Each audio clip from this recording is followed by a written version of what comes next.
தனிமையான வாழ்க்கை. துணியும் சோட்டுவும் காய்கறி வாங்கிக்கிட்டு 2 பேரும் பேசிக்கிட்டு இருந்தாங்க. இன்னைக்கு என் வீட்டுக்காருக்கு நாட்டுக்கோழி குழம்பு வேணுமா. கல்யாணம் ஆன நாள்ல இருந்து அவருக்கு சமைச்சு போட்டு போட்டு எனக்கு இடுப்பு வலி வந்தது மட்டும்தான் மிச்சம். ஏன் கவலையை நான் யார்கிட்ட சொல்றது துணி? என் வீட்டுக்காரரு காலையில எழுந்துச்சு காஃபி டீன்னு கேட்பாரு. பன்னுக்கு காலையிலே பிட்சா வேணுமா பர்கர் வேணுமா. இவங்க 2 பேருக்கும் சமைச்சு போட்டு போட்டு நான் என்ன நிலைமையில இருக்கேன்? ஆமா சோட்டு, நம்ம நிலைமை தான் இப்படி மோசமா இருக்கு. ஆனா அந்த சிச்சுவை பாத்தியா? கல்யாணமும் பண்ணிக்கல, குழந்தைங்களும் இல்ல, மகாராணி மாதிரி சந்தோஷமா வாழ்ந்துகிட்டு இருக்கா. தனியா இருக்கிறதே இப்ப சந்தோஷமா இருக்கலாம் டோனி. ஆனா நாளைக்கு வயசான காலத்துல நம்மள யார் பாத்துப்பாங்க? வா, இப்பவே சிச்சு கிட்ட போய் கல்யாண விஷயத்த பத்தி பேசலாம். நாம கஷ்டப்படும் போது அவ மட்டும் சந்தோஷமா இருக்கலாமா? அப்படி சோட்டு டோனி 2 பேருமே சிச்சு காக்காவோட வீட்டுக்கு கிளம்புனாங்க. சிச்சுவுக்கு குடும்பம் அப்படின்னு யாரும் இல்ல, ஆனா நிறைய விலங்குகளை அவ வளர்த்துக்கிட்டு இருந்தா. சிச்சு காக்கா அவருடைய வளர்ப்பு நாயான டாமிய குளிக்க வச்சுக்கிட்டு, டாமி அசையாம நில்ல, உன் மேல இருக்கிற சேரெல்லாம் போகணும் இல்லையா? குட் பாய் அப்படின்னு டாமி குளிச்சுது. ஏண்டி சிச்சு, எப்பவுமே நாய் கோழி பூனைதானா? இதுங்களை பாத்துக்கிறது தான் உன்னுடைய உலகமேவா? ஆமா, நீ குளிச்சியா?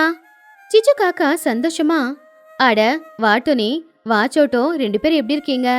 டாமி எவ்வளோ கிளீனா எவ்வளோ அழகா இருக்கான்ல. இவன் அழகா இருந்தா எனக்கு போதும். நான் குளிக்கலாம் கூட பரவாயில்ல, என் கூட இருக்கிற மற்றவங்க எல்லாம் குளிச்சா போதும். சிச்சு, உன்கிட்ட ஒரு முக்கியமான விஷயம் பேச வந்தோம். முக்கியமான விஷயமா? என்னது?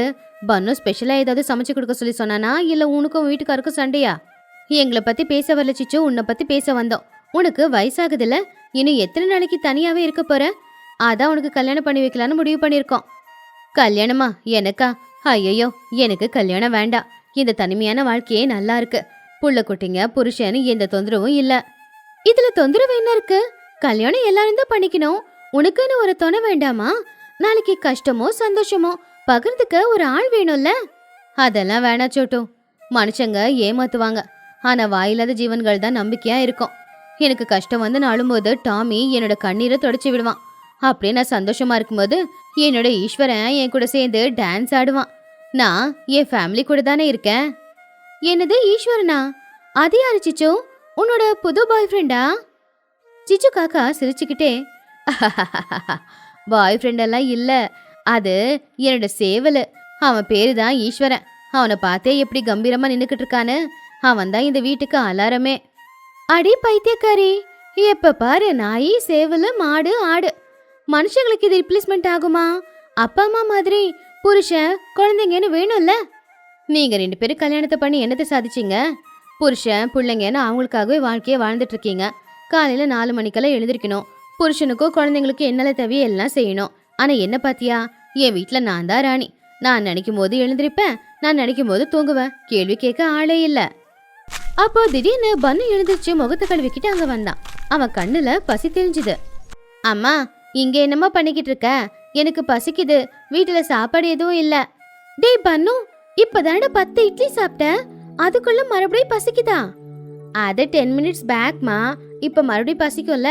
எனக்கு ஒரு சீஸ் பர்கர் ஆர்டர் பண்ணு. சிச்சு காக்கா சிரிச்சுக்கிட்டே, பாத்தியா சோட்டு, உன் பன்னு எப்ப பார்த்தாலும் பசி பசிங்கிறான். ஆனா என்னோட ராமுவை பாரு, அவன் நான் எவ்வளவு புல்லு போடுறேன்னு அதை மட்டும் சாப்பிட்டுட்டு அமைதியா இருப்பான். உன் பன்னுவை விட ராமுவை ரொம்ப டிசிப்ளினான பையன். ஆண்டி, என்ன ஆட்டோட கம்பேர் பண்றீங்களா? நான் ஃபியூச்சர் சாஃப்ட்வேர் இன்ஜினியர். அந்த ஆடு வெறும் புல்லு சாப்பிடும், நான் அதை அடிச்சு பிரியாணி சாப்பிடுறவன். சாஃப்ட்வேர் இன்ஜினியர்னா என்னடா பெருசா? நீ லேட்டா எழுந்திருப்ப, என் செவல் டைமுக்கு எழுந்திருக்கும். என் பெட்டுங்க எல்லாம் நான் சொன்னா கேட்கும். ஆனா நீ என்னைக்காச்சும் உங்க அம்மா சொன்னதை கேட்டிருக்கியா? சொல்லு பாக்கலாம். அப்போ சோட்டு சிச்சுவை பார்த்து, இவன் எனக்கு என் பேச்சு கேட்டிருக்கா சிச்சு? நீ சொல்றது என்னமோ உண்மைதான். குழந்தைங்களை வளர்க்கறதுக்கு 4 ஆடை வளர்த்துட்டு போயிடலாம். அம்மா, என்னைய அவமானப்படுத்துறியா? நான் போறேன். எனக்கு சாப்பாடு கொடுக்கலனா அப்புறம் நான் உண்ணாவிரதம் இருப்பேன் அப்படின்னு சொல்லி பன்னு அங்கிருந்து போயிட்டான். ஆனா சிச்சு, நாளைக்கு உனக்கு உடம்புக்கு சரியில்லைன்னா யார் பக்கத்துல இருந்து பாத்துப்பாங்க? மருந்தெல்லாம் யாரு வாங்கிட்டு வந்து கொடுப்பாங்க? மருந்து வாங்கிட்டு வர இ-காமர்ஸ் ஆப் இருக்கே, அவங்களே கொண்டு வந்து கொடுத்துருவாங்க. என் மேல பாசத்தை காட்ட என் நாய் சேவல் எல்லாமே இருக்கு. போன மாசம் உடம்புக்கு முடியாம 2 நாள் நான் படுத்த படுக்கையா இருந்தேன். அப்படியா? ஆனா எங்களுக்கு அந்த விஷயமே தெரியாதே. நான் தான் எழுந்திருக்க முடியாம யார்கிட்டயும் சொல்லலையே. ஆனா நான் உடம்புக்கு முடியாம இருந்த அந்த 2 நாளும் டாமி சாப்பிடல, தூங்கல. என் காலுக்கு கீழே எனக்காக உக்காந்துக்கிட்டு இருந்தான். ஏன் என் லக்ஷ்மி, நான் 2 நாள் எழுந்திருக்கிற வரைக்கும் அவ எதுக்காகவும் கத்தல. வாயில்லாத ஜீவன்களோட பாசத்துக்கு முன்னாடியே யார் பாசமும் நிக்காது. அதை கேட்டு துணியும் பெருமூச்சு விட்டு, உண்மைதான். போன மாசம் எனக்கு உடம்புக்கு முடியாம போனப்ப என் வீட்டுக்காரரு, ஐயோ சாப்பாடு செய்யலையா, சரி நான் ஹோட்டல்ல சாப்பிடுறேன்னு போயிட்டாரு. என்ன பத்தி அவரு யோசிக்கல. எனக்கும் பசிக்குமேன்ற எண்ணம் அவருக்கு வரல. ஏன் புள்ள, அம்மா நான் பீட்சா ஆர்டர் பண்ணிக்கிறேன், நீ சமைக்காத படுத்துக்கோன்னு சொன்னா. மிருகத்துக்கு இருக்கிற பாசமும் மனுஷங்களுக்கு இல்ல. அதத்தான் நான் சொல்றது. கல்யாணம் பண்ணிக்கிட்டு கஷ்டப்படுறத விட இந்த வாயில்லாத ஜீவன்களோட சந்தோஷமா வாழ்ந்துக்கலாம். வாங்க, உங்களுக்கு என் உலகத்தை காட்டுறேன். சிச்சு அவங்க 2 பேரையும் வீட்டுக்கு பின்னாடி கூட்டிட்டு போனா. அங்க ஒரு மாடு, ஒரு ஆடு, 4 கோழிங்க விளையாடிக்கிட்டு இருந்துச்சுங்க. துணி, இதுதான் லக்ஷ்மி அப்படின்னு மாட்டு காட்டி, லக்ஷ்மி பாரு, துணி ஆண்டி சோட்டு ஆண்டி வந்திருக்காங்க அப்படின்னு சொன்னதும் லக்ஷ்மி பாசமா தலையாச்சுது. தினமும் லக்ஷ்மி நல்லா பால் கொடுப்பா. அந்த பால்ல தான் நான் காஃபி போட்டு குடிச்சுக்கிட்டு இருக்கேன். அப்புறம் இவன் ராமு, இவன் நான் எங்க போனாலும் என் கூடவே வருவான். நான் என்னைக்காவது கவலையா இருந்தா என் மடியில வந்து படுத்துட்டு என் கஷ்டம் சோக கதை எல்லாத்தையுமே கேட்பான். உன் கஷ்டம் இந்த ஆடுக்கே புரியுதா? ஆனா என் வீட்டுக்காரருக்கு நான் வாய் திறந்து சொன்னாலும் புரியாது. அவருக்கு இந்த ஆடே பரவாயில்ல. சிச்சு, உண்மைதான், உன் ஃபேமிலி ரொம்ப அழகா இருக்கு. ஆனா தனியா வாழ்றதுக்கு உனக்கு பயமா இருக்காதா? எதுக்கு நான் பயப்படணும்? என்னை பாதுகாக்கதான் இவங்க எல்லாரும் என்னை சுத்தி இருப்பாங்களே.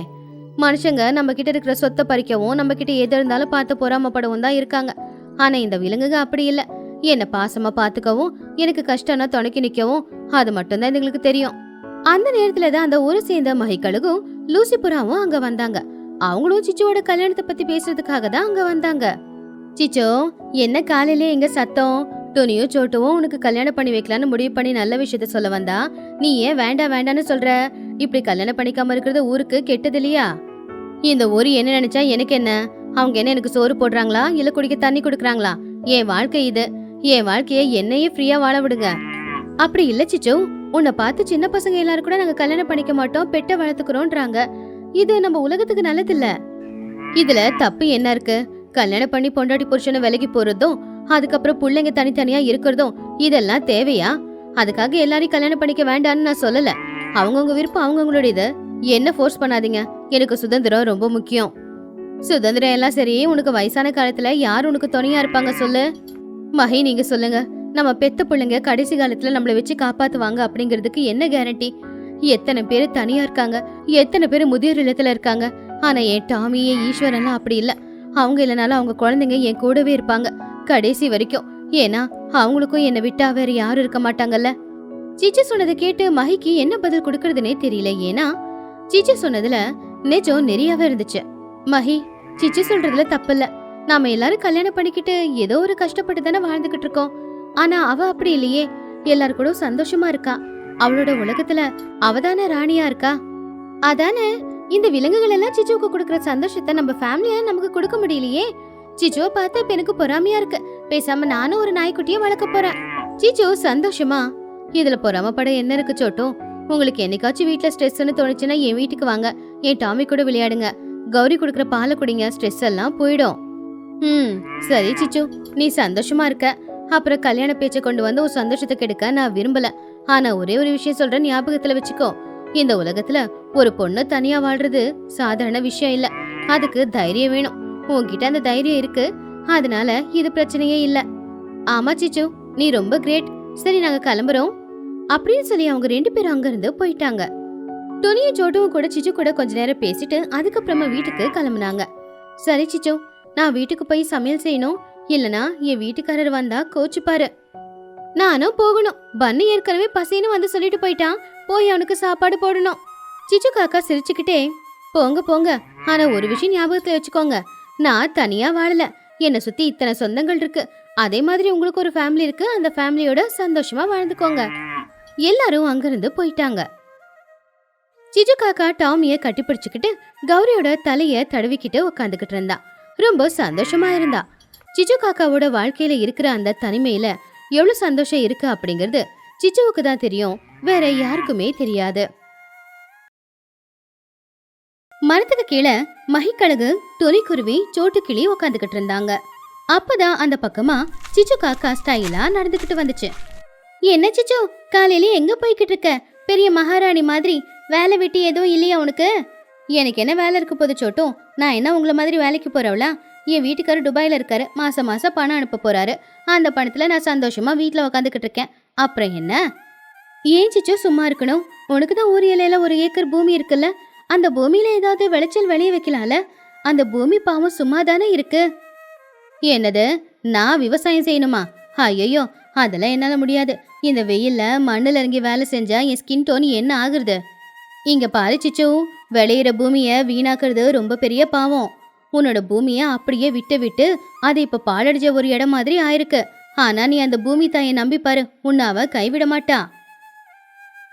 ஆமா சிச்சு, ஊர்ல எல்லாரும் உன்னை பத்தி என்ன சொல்றாங்க தெரியுமா?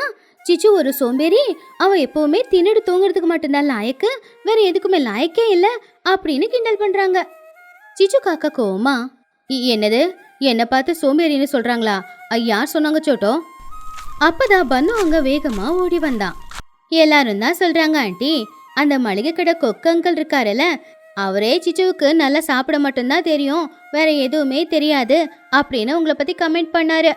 சிச்சு காக்கா ஆவேசமா, அந்த கொக்குக்கு எவ்வளவு கொழுப்பு இருந்தா என்னால எதுவும் செய்ய முடியாது, என்னை பார்த்து சோம்பேறின்னு சொல்லுவான். நாளைக்கே பாருங்க, என் வயல்ல இறங்கி நான் தக்காளி விதைய தூவ போறேன். தக்காளி நல்லா விளைய போகுது, அப்ப நான் யாருன்னு இந்த ஊருக்கு தெரிய போகுது. அப்ப சோட்டு உள்ளுக்குள்ள சிரிச்சுக்கிட்டு, ஓகே சிச்சு, சூப்பர், உன் டேலண்ட் என்னன்னு இந்த ஊர் பார்க்க போகுது. 2 மாசம் ஆச்சு. சிச்சு காக்கா அவளுடைய வயல்ல ராவும் பகலுமா கஷ்டப்பட்டா. தக்காளி நல்லபடியா விளைஞ்சு வந்துச்சு. அந்த தக்காளி எல்லாத்தையுமே சந்தையில வித்ததுல அவளுக்கு 50,000 ரூபாய் லாபம் கிடைச்சது. அந்த 50,000 பார்த்துக்கிட்டு அவ ரொம்பவும் சந்தோஷப்பட்டான். 50,000, ஒரேடியா 50,000 ரூபாய் லாபம் கிடைச்சிருக்கு. ஆஹாஹா, கொஞ்ச நாள் கஷ்டப்பட்டதுக்கு என்ன லாபம்? இப்ப இந்த பணத்துல நான் பட்டுப்புடவை வாங்கிக்கலாம், தேவையான நகை வாங்கிக்கலாம். சரியா அப்பதான் யாரோ கதவு தட்டுற சத்தம் கேட்டுச்சு. அட, யாரது? கதவு திறந்திருக்கு, உள்ள வாங்க. அப்போ சோட்டு கிளி உள்ள வந்தா. சிச்சோ, சூப்பர் சிச்சோ, தக்காளியை வித்து லட்சாதிபதி ஆயிட்டியாமே, ஊர்ல எல்லாரும் பேசிக்கிறாங்க. சிச்சு காக்கா பெருமையா, லட்சாதிபதி எல்லாம் ஆகல, ஆனா காசு எனக்கு நிறைய தான் வந்திருக்கு, அந்த பூமி தாயே நம்பினதுக்கு. அப்போ சோட்டு ரொம்பவும் கவலையா, ஆமா சிச்சு, அந்த அம்மனோட கருணை உண்மையில இருக்கு, ஆனா எங்க மேலதான் இல்ல. நாளைக்கு பனுவுக்கு ஸ்கூல் ஃபீஸ் கட்டணும், நாளைக்கு தான் லாஸ்ட் டேட், கட்டல அப்படின்னா அவனுக்கு ஹால் டிக்கெட் கொடுக்க மாட்டாங்களாம். ஐயோ, இப்ப என்ன பண்ண போற? அதான் உன்கிட்ட வந்தேன். உனக்கு இப்ப விளைச்சல் வித்து லாபம் வந்திருக்கு இல்லையா, அதுல ஒரு 10,000 ரூபாய் கடனா கொடுத்தனா அடுத்த மாசம் உனக்கு நான் திரும்ப கொடுத்துருவேன். ப்ளீஸ் சிச்சு. சிச்சு காக்கா தடுமாறி, என்னது, 10,000 ரூபாவா? நான் புடவை வாங்கலான்னு நினைச்சேன். உன் புடவையை விட என் புள்ளியோட படிப்பு முக்கியம் இல்லையா? நான் கண்டிப்பா கொடுத்துடுறேன். ப்ளீஸ் சிச்சு, கொடு சிச்சு. சரி சரி, நான் கொடுக்குறேன், 10,000 தானே வாங்கிக்கோ, ஆனா கண்டிப்பா கொடுத்துடணும் அப்படின்னு 10,000 ரூபாவை கொடுத்தா. சோட்டு போய் 1/2 மணி நேரத்துல துணி அங்க வந்தா.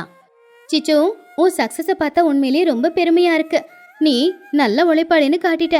சிச்சு, என் வீட்டுல மளிகை சாமா கூட இல்ல, சாப்பிட கூட வழி இல்ல, ஒரு 5,000 ரூபாய் கடன் தரியா? என்னது, உனக்கும் கடன் வேணுமா? இப்பதான் சோட்டுவும் கடன் வாங்கிட்டு போனா. அவளும் வேற, நானும் வேற. ப்ளீஸ், இந்த ஊர்ல இப்ப நீ தான் பெரிய ஆளு, உன் ஃப்ரெண்ட்ஸ் கஷ்டத்துல இருந்தா பார்க்க முடியுமா? வேற வழி இல்லாம சிச்சு துணிக்கு 5,000 ரூபாய் கொடுத்து அனுப்புனா. அடுத்தது சிச்சு அவளுடைய வயல்ல கேரட் விளைய வச்சா. சில மாசங்கள்ல கேரட் நல்லாவே விளைஞ்சது. ஒரு நாள் சாயந்தர நேரம் சிச்சு காக்கா வயலுக்கு வந்து ஒரு கேரட்டை வெளியில எடுத்து பார்க்கலாம் அப்படின்னு பார்க்கும்போது, அட, இந்த கேரட் நல்லா பெருசா மண்ணுல நல்லா புதைஞ்சிருக்கு போல அப்படின்னு சொல்லி அந்த கேரட்டை இழுக்கும்போது அந்த கேரட் பெருசா இருந்ததுனால ரொம்ப கஷ்டப்பட்டு இழுத்தா. அப்போ திடீர்னு அந்த கேரட் கைவலிக்கு அந்த பள்ளத்திலே விழுந்தப்போ டங்குன்னு ஏதோ சத்தம் கேட்டுச்சு. அட, என்ன இது? இதுக்குள்ள என்ன இருக்கு? சிச்சு காக்கா மண்வெட்டி எடுத்துட்டு வந்து உள்ள என்ன இருக்குன்னு கொத்தி பார்த்தா. அப்ப உள்ள இருந்து ஒரு பித்தளை பாத்திரம் வெளியில வந்துச்சு. அத திறந்து பார்த்தா அதுல இருந்தது எல்லாமே தங்க காசுகள் தான். அட, என்ன இது? என் கண்ணு ஏதாவது கெட்டு போச்சா?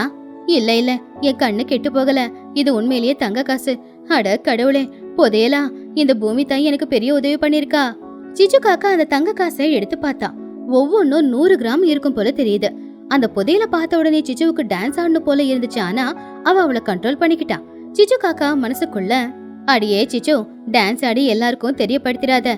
தக்காளி வித்த பணத்தையே எனக்கு கஷ்டம், அதுக்கு கஷ்டம்னு வந்து வாங்கிட்டு போனவங்க இப்ப புதையல் கிடைச்சதுன்னு தெரிஞ்சா எங்க அப்பாவுக்கு ஆபரேஷனு, எங்க ஆயாவுக்கு ஆபரேஷன் வந்து எல்லா தங்கத்தையும் வாங்கிடுவாங்க. அதனால யாருக்கும் தெரியாம இந்த புதையல் கிடைச்சத நீ ரகசியமா வச்சுக்கிட்டா நல்லது. சிச்சு காக்கா எல்லா இடத்துலயும் பார்த்தா, யாரும் இல்லன்னு முடிவு பண்ணிக்கிட்டான். அந்த புதையல யாருக்கு தெரியாம ரகசியமா அவளுடைய முந்தானையில மறைச்சு வீட்டுக்கு கொண்டு வந்தான். வீட்டுக்குள்ள வந்த உடனே வீட்டோட கதவு ஜன்னல் எல்லாத்தையுமே இறுக்கமா சாத்திட்டான். சிச்சு அவ மனசுக்குள்ள, ஆஹாஹா, இப்ப நான் கோடீஸ்வரி ஆயிட்டேன். எனக்கு இந்த கிராமம் வேணாம். நான் பேசாம துபாய்க்கு போய் செட்டில் ஆயிடுறேன். ஆனா இந்த தங்கத்தை காசா மாத்த சில நாட்கள் தேவைப்படும். அந்த நாட்கள் வரைக்கும் நான் வெளியில போக கூடாது. யாராவது என்ன பார்த்தாங்கன்னா, என்ன சிச்சோ எப்படி இருக்கேன்னு கேட்டு என் வீட்டுக்குள்ள வந்துருவாங்க. அதனால கொஞ்ச நாளைக்கு யார் பார்வையிலையும் நான் படவே கூடாது. அன்னையில இருந்து சிச்சு காக்கா வீட்டை விட்டு வெளியில வரவே இல்லை. எல்லாருக்குமே அதுலதான் அவன் மேல நாள் போக போக சந்தேகமும் வந்துச்சு. என்னட்டு நீ சிச்சுவை பார்த்து 10 நாள் ஆச்சு, உடம்பு சரியில்லைன்னு போர்டு போட்டிருக்க. ஆனா வீட்டுக்குள்ள இருந்து டிவி சத்தம் ரேடியோ சத்தம் எல்லாமே கேக்குதே. எனக்கும் சந்தேகமா தான் இருக்கு சோட்டோ. அவளுக்கு என்ன கஷ்டமோ என்னமோ, ஒரு தடவை போய் விசாரிச்சுட்டு வரலாம் அப்படின்னு சொல்லி சோட்டு டோனி 2 பேருமே சிச்சு காக்காவோட வீட்டுக்கிட்ட வந்தாங்க. சிச்சு, அடியே சிச்சு, கதவு தர. 10 நாள் வெளியில வரவே இல்ல, உசுரோட தான் இருக்கியா இல்லையா? அந்த குரலை கேட்டதும் சிச்சு காக்கா பதட்டமாகி அந்த தங்கத்தை கொண்டு போய் கட்டலுக்கு கீழே ஒளிச்சு வச்சுட்டு அதுக்கப்புறமா மெதுவா வாசக்கதவை திறந்தா. என்ன சோட்டோ, எதுக்கு கத்துற? எனக்கு ரொம்ப ஜுரம், வெளியில வர முடியாது, நீங்க போங்க. அப்போ சோட்டு டோனி 2 பேருமே உள்ள வந்து, நடிக்காத சிச்சு, உன்னை பார்த்து ஜுரம் அடிச்சு இருக்கிற மாதிரி இல்ல, பியூட்டி பார்லர் இருந்து வந்த மாதிரி முகம் க்ளோவா இருக்கு. என்ன விஷயம்? என்னத்த மறைச்சு வைக்கிற? என்ன மறைச்சு வைக்கிற? அதெல்லாம் ஒண்ணும் இல்லையே. 2 பேரும் தயவு செஞ்சு இங்கிருந்து போங்க. அப்போ சோட்டு கிளி வந்து உக்காந்துக்கிட்டு, ஒன்னும் இல்ல சிச்சு, பண்டிகை வருதுல்ல, பசங்களுக்கு புது துணி எடுக்கணும். என்கிட்ட காசு இல்ல, அதான் உன்கிட்ட கேட்டு ஒரு 10 தங்க காசு கடனா கிடைக்குமா அப்படின்னு கேட்கலான்னு வந்தேன். சோட்டு அப்படி சொன்னது கேட்ட உடனே சிச்சுவோட வாயில இருந்து வார்த்தை வரல. உடம்பு நடுங்குச்சு, வேர்த்து கொட்டுச்சு. அப்ப சிச்சு பதட்டமா, என்னது தங்க காசா? அதுலயும் 10? உனக்கு என்ன பைத்தியம் பிடிச்சிருக்கா சோட்டோ? என்கிட்ட எங்க இருக்கு தங்க காசு? 10 ரூபாய் கூட இல்லாம நானே ஏழையா இருக்கேன். அப்போ சோட்டு கிளி சிரிச்சுக்கிட்டே, ஆஹாஹா, உன்னோட ஆக்டிங்க்கு 2 ஆஸ்கர் அவார்டும் 3 நேஷனல் அவார்டும் கொடுக்கலாம். இன்னும் என்ன மறைச்சுக்கிட்டு இருக்க? உன்னோட கேரட் வயல்ல தான் உனக்கு ஒரு குடம் நிறைய தங்க காசு கிடைச்சதே, அது உன் முந்தானையில மறைச்சுக்கிட்டு நீ தான் வீட்டுக்கு கொண்டு வந்தியே. அதை கேட்ட சிச்சு காக்கா ஷாக் ஆயிடுச்சு. ஐயோ, உனக்கு எப்படி தெரிஞ்சது சோட்டோ? யாரும் அப்ப பாக்கலையே, நான் யாருக்கிட்டயும் சொல்லவும் இல்லையே. நீயும் யாருக்கிட்டயும் சொல்லல, யாரும் பார்க்கவும் இல்ல அப்படின்னு நீ நினைச்சுக்கிட்ட. ஆனா உன்னோட வயல்ல இருந்து நீ அந்த தங்க புதையல வெளியில எடுக்கும் போது அங்க வயல்ல இருந்த மரத்துக்கு மேல உட்காந்து ஒரு கழுகு எல்லாத்தையுமே பாத்துருச்சு. அதுதான் ஊருக்குள்ள வந்து சிச்சு காக்காவோட வயல்ல சிச்சுவுக்கு புதையல் கிடைச்சிருக்கடோய் அப்படின்னு ஊர் முழுக்க எல்லாருக்குமே தெரியப்படுத்திட்டு போயிடுச்சு. அது கேட்டது சிச்சு காக்கா ஷாக் ஆயிடுச்சு. ஐயோ, இந்த வீணா போன கழுகு எல்லாருக்கும் தெரியப்படுத்திருச்சா? ஆனா விஷயம் தெரிஞ்சு இத்தனை நாளா என்னை யாருமே ஏன் பார்க்க வரல? நாங்க தினமும் வந்தோம், ஆனா நீதான் கதவை திறக்கவே இல்ல. சரி, தங்க காசு அவ்வளவு கிடைச்சதே என்றதுக்கு ஒரு வாரமாவது தேவைப்படும்னு அமைதியா போயிட்டோம், அவ்வளவுதான். சரி சொல்லு, இப்ப அந்த 10 தங்க காசை எப்ப தர போற? நான் ஏன் கொடுக்கணும்? அது என்னோட வயல்ல எனக்கு கிடைச்ச புதையல். போன தடவை தக்காளி வித்த காசை கடன் வாங்கிக்கிட்டு போனீங்களே, இது வரைக்கும் திரும்ப கொடுத்தீங்களா? இப்ப தங்க காசு கேக்குறீங்க, அதெல்லாம் கொடுக்க முடியாது. சரியா, அப்பதான் அந்த கதவை திறந்துகிட்டு பன்னு கிளி, மகிக்கழுகு, லூசிபுரா, அப்புறம் ஊர்ல இருக்கிற நிறைய பேர் சிச்சு வீட்டுக்கு வந்தாங்க. சிச்சு ஆண்டி, கங்க்ராச்சுலேஷன், உங்களுக்கு பெரிய புதையல் கிடைச்சதாமே. அதுல இருந்து எனக்கு ஒரு 5 தங்க காசை கொடுங்க. அந்த 5 தங்க காசை வச்சு ஒரு பெரிய ஐஸ்கிரீம் ஃபேக்டரி ஆரம்பிக்க போறேன். ஏண்டா பன்னு, 5 தங்க காசை வச்சு ஐஸ்கிரீம் ஃபேக்டரி ஆரம்பிக்க போறியா? டேய், உனக்கு என்ன மூளை கெட்டு போச்சாடா? அப்போ மகிக்கழுகு ரொம்ப கோவமா, சிச்சோ, நீ இந்த ஊர்ல எங்களுக்கு நடுவுல தான் வாழ்ந்துகிட்டு இருக்க, அதை மறக்காத. அப்புறம் உன்னோட வயலு நம்ம ஊர்ல தான் இருக்கு, அதுல என்ன கிடைச்சாலும் எல்லாருக்குமே தரணும். சுயநலமா எல்லாத்தையுமே நீ சொந்தமாக்கிக்கலான்னு ஆசைப்படாத. நான் எதுக்கு உங்களுக்கு தரணும்? நீங்க எனக்காக என்ன பண்ணிருக்கீங்க? சிச்சு, நாங்க கேட்ட மாதிரி நீ தங்க காசு எங்களுக்கு கடனா கொடுக்கல, நான் போலீஸ்க்கு இதை இன்ஃபார்ம் பண்ணிடுவேன். பூமிக்குள்ள கிடைச்ச எல்லா புதையலும் கவர்மெண்ட்டுக்கு தான் சொந்தம். அப்புறம் உன்னோட புதையலோட சேர்த்து உன்னையும் தூக்கிட்டு போய் அவங்க ஸ்டேஷன்ல அடைச்சி வச்சிடுவாங்க. போலீஸ் அப்படின்னு சொன்ன உடனே சிச்சு காக்கா ரொம்பவும் பயந்து போச்சு. பாவம் சிச்சு காக்கா பதட்டமா, ஐயோ போலீஸா? லூசி, வேணா போலீஸ் கிட்ட சொல்லாத, நீ பெஸ்ட் ஃப்ரெண்ட் இல்ல, ப்ளீஸ் லூசி. அப்படின்னா எல்லாருக்கும் தங்க காசா கடனா கொடு. நீ எல்லாருக்கும் தங்க காசா கடனா கொடுத்தா ஊர்ல பெரிய ஆளா இருக்கலாம், உனக்கு நல்ல பேரும் கிடைக்கும்ல. சிச்சு காக்கா மனசுக்குள்ள, நல்ல பேரை வச்சுக்கிட்டு என்ன பண்றது? என் தங்கம் எனக்கு கிடைச்சா போதும். ஆனா இந்த தங்கத்தை உங்களுக்கு கொடுக்கலனா போலீஸ் கிட்ட சொல்றேன்னு மிரட்டுறாங்க. எல்லாம் என் நேரம். சிச்சு காக்கா கவலையா நடந்து போய் கட்டலுக்கு கீழே ஒளிச்சு வச்சிருந்த அந்த புதையலை வெளியில கொண்டு வந்தா. எல்லாருக்கும் எவ்வளவு வேணும் அப்படின்னு சொல்லி எண்ணி எண்ணி அந்த தங்க காசை எல்லாருக்குமே கொடுக்க ஆரம்பிச்சா. எனக்கு ஒரு 10 குடிச்சிச்சோ, எனக்கு 5 போதும், என் பொண்ணோட கல்யாணத்துக்காக எடுத்து வச்சுக்கிறேன். ஆச்சிச்சோ, எனக்கு 20 கொடு, பெரிய ஆசிரமத்தை கட்டணும். ஆண்டி, எனக்கு 5 போதும், அதுல நான் ஐஸ்கிரீம் ஃபேக்டரிய ஓபன் பண்ணிடுவேன். எல்லாரும் தங்க காசை வாங்கிக்கிட்டு அவங்க வீட்டுக்கு போயிட்டாங்க. பாவம் சிச்சு காக்கா மட்டும் எல்லாருக்கும் தங்க காசை கொடுத்துட்டு ரொம்பவும் சோகமா அதோட வீட்டுல அமைதியா உட்காந்துக்கிட்டு இருந்துச்சு. ஏன் பொழப்பு இதுதானா? வந்த புதையல் யாருக்கும் தெரியக்கூடாதுன்னு சொல்லி வீட்டுக்குள்ளேயே உட்காந்துக்கிட்டு டிவி பார்த்துக்கிட்டு ஜாலியா இருந்தனே. ஆனா அந்த கழுகு பார்த்து ஊர்ல இருக்கிற எல்லாருக்கும் விஷயத்த சொல்லி மொத்த தங்க காசையும் எல்லாரும் வாங்கிட்டு போயிட்டாங்களே.